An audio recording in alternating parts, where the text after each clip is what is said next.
Hello, I'm Harry Fawcett in Kuala Lumpur with the top stories on Al Jazeera.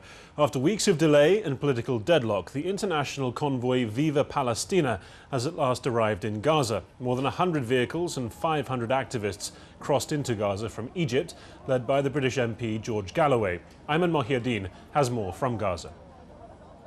The British MP George Galloway was showered with flowers as he and dozens of other officials and organizers of the convoy made their way across the Egyptian side into Rafah here in the Palestinian border crossing. At the same time, dozens of vehicles made their way in carrying much needed supplies and aid, and all of this will be very much welcomed by the Palestinian people who are still suffering 2.5 years of an Israeli-imposed siege.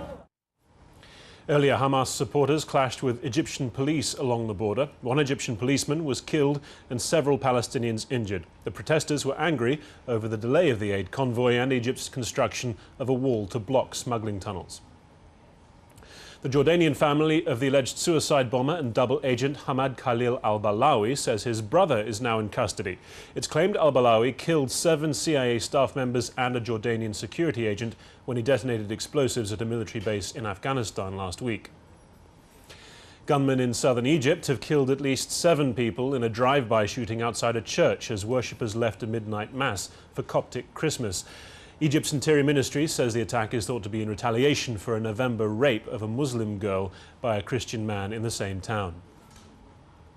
The Sea Shepherd protest group and Japanese whalers are blaming each other for the latest collision between their vessels in the Southern Ocean.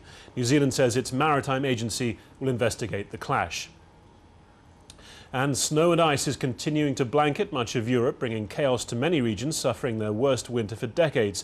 For millions, there's no prospect of a let-up, with forecasters predicting the big freeze will continue for the next few weeks. More on all of those stories on our website. The address is aljazeera.net/English.